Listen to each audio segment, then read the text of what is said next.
Olá a todos e a todas. Neste capítulo, iremos estudar sobre a atuação do profissional de psicologia na educação básica. Basicamente, nós vamos estudar as orientações, as diretrizes que constam em algumas notas técnicas de possíveis atuações e fundamentos a respeito da prática do psicólogo na escola. Então vamos lá. A atuação do profissional de psicologia na educação basicamente se debruça sobre o processo de ensinar e aprender correlacionado ao desenvolvimento humano. Como vocês podem ver aí no slide, o psicólogo pode fazer muitas coisas dentro da escola ou nos espaços que oferecem relações de ensino e aprendizagem, tá? Mas basicamente o psicólogo ele visa contribuir com o desenvolvimento humano, tá? Nas suas múltiplas variações.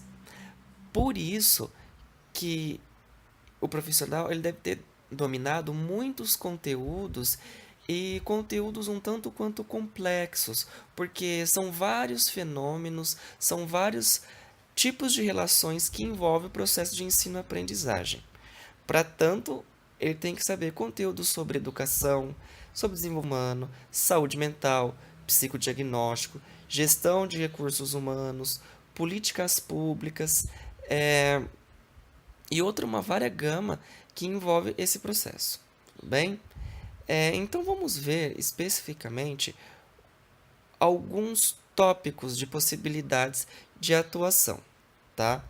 Junto com os diretores e coordenadores, o psicólogo ele pode estar estudando o projeto político-pedagógico e o currículo da escola e pensando em formas de consolidar, de chegar aos objetivos do que está posto nesses documentos, tá?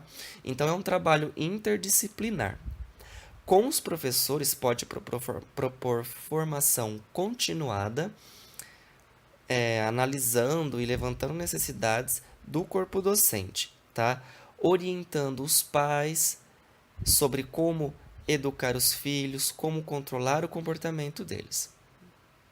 Esses tipos de intervenções têm como princípio uma certa forma, né, tem um princípio norteador da função social da escola.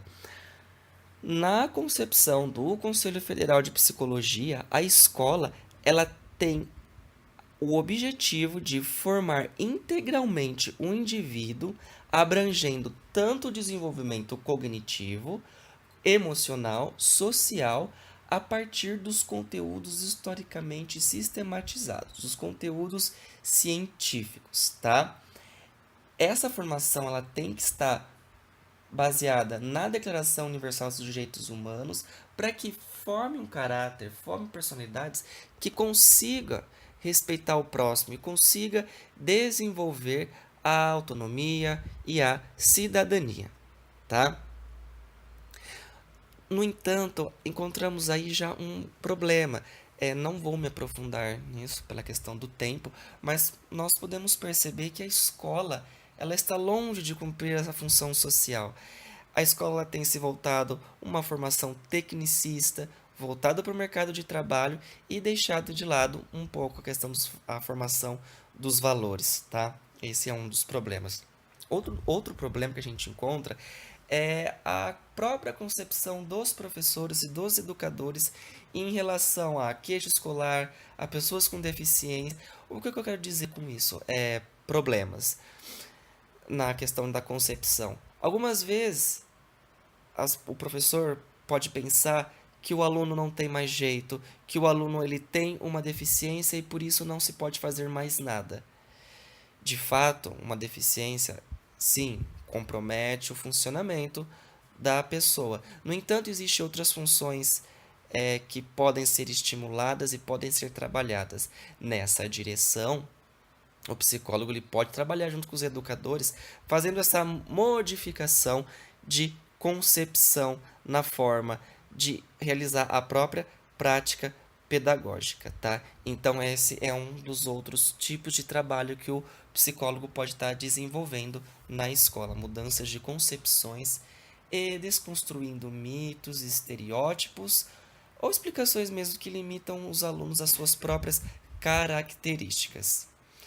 A respeito do atendimento à queixa escolar, entra nessa mesma direção, analisar quais são os fatores que influenciam, só que não limitar o aluno à queixa, mas e sim olhar o que ele pode estar oferecendo, quais são suas potencialidades e a partir disso estimular as áreas que ainda se encontram em defasagem.